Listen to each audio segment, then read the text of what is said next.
Hey guys, what's going on? Welcome back to King Fab and Off-Road. Today we are just keeping it real. This weekend's been hectic for me. I've been working, doing extra stuff all weekend. I've got a good friend of mine, Alex, his dad's truck, 7.3 truck here, having some issues running. I got to get figured out today. We're going to be doing just some miscellaneous stuff, figuring that out, and going over some future plans for Goldie, doing a couple things on Goldie, nothing crazy. This would be just for fun today. Just as a filler for you guys. So stay tuned. We'll go over some stuff with our camper trailer as well. And yeah, that's today's stuff. So stick with me, guys, and it'll be a fun little episode today. So on this gym, we've got a couple different things going on. We've got some clunks, some rattles, wheel bearing noise, but most of all, we have an issue with a intermittent dead pedal on this. These 7.3s were semi-known for having TPS sensors go bad, which is the whole pedal assembly. I've done some looking at this. I'm gonna run some wires, make sure everything is good, nothing chafed, but I think that's what we need on that. We're gonna check and see if we got a bad wheel bearing, I think, on this side, and then we got some stabilizer links making some noise, so nothing too crazy, but we're gonna get them on the road, let them know what they need, and let's see what we got.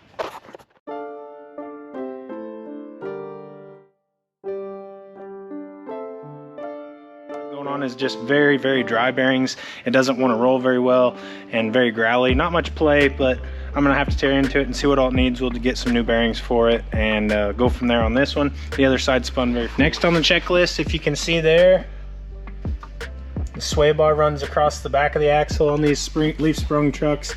They do on the coils as well as they get newer, but those bushings and those sway bar links are known for going bad, so we're gonna look into that, do some prying action, see where the clunking's coming from, if it's in the bushings or the sway bar links themselves, then we'll know on that.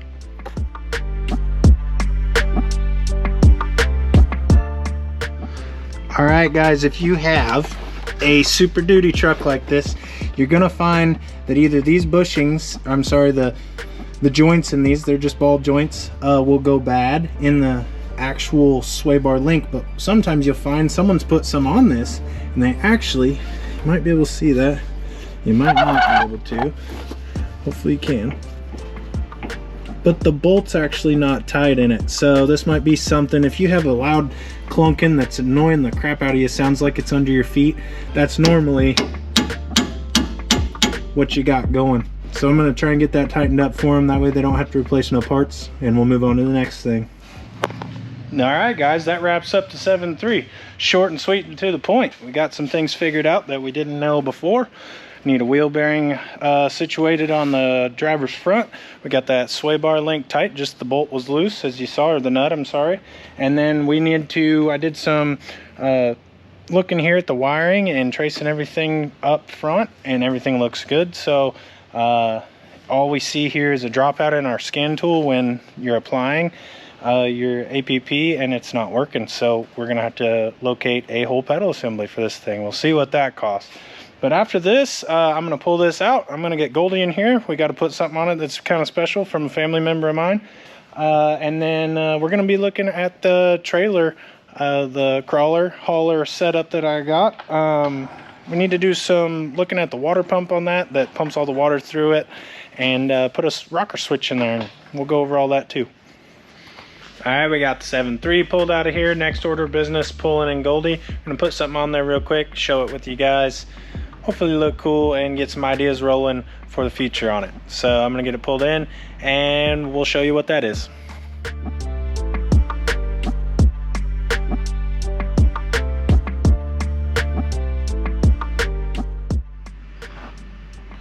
Well, here is the big fabrication secret.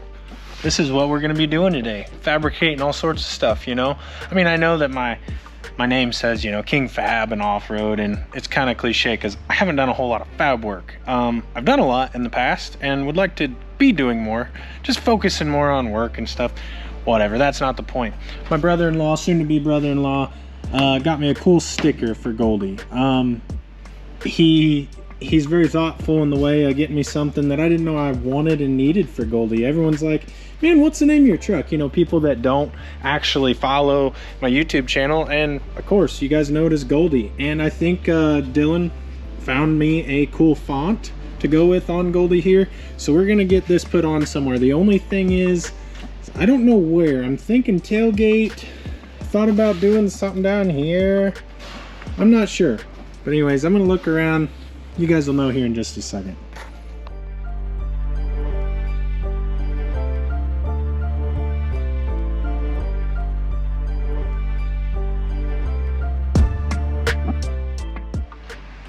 All right, there it is, guys. Look at that. Goldie is officially named after 2 years. I mean, you gotta have a name badge or something on these things, right? Cool. I don't know if that was the appropriate spot to put it. I was gonna put it right here. It kind of looked right, but then I was like, no, I like the clean look of the paint, so I put it on the back glass. I like it, guys. I appreciate it, Dylan. Thanks again, brother. Yeah, there it is, all finished up. All right, guys, we got our sticker put on. That was a big deal. I wanted to get that put on there. It's nice to officially name Goldie. Next order of business. Me and the wife have been looking at seats for Goldie. After 500 and whatever it is, almost 550,000 miles. These things, you can't really see there, but see how my hand goes inside that? That's just a bar. If you guys own one of these and you've like got any miles on it, or you're fat like me and jumping into a lifted truck, you're gonna break these seats down. They were like this before I had the truck all done up, but they've gotten a lot worse over the last couple years. So I have been looking. I really wanted to order some Corbu trail cats, but they didn't have any for like 12 to 15 weeks or something. I've looked at PRP. I'm not real infatuated with their prices, and their seats are so-so. I'm not really partial to any brand or anything. I just kind of looking for some recommendations in the aftermarket world, reclinable suspension seats, just to keep the aesthetic of a factory truck. Like I said, I wanted the Trail Cats, mainly because they come in a beige color that would match the interior pretty well, and I like the design of the seat, and I heard a lot of good stuff about them. The bolsters aren't too fat right here, but they are here, so you get the race car feel off-road and stuff, but you can still slide into the truck. So with that being said, I'm on the hunt for some seats. That's my next upgrade for Goldie as far as interior and aesthetics. Stay tuned for all of that. That's all for Goldie today. Trying to think if there's anything I missed, but I don't think there is.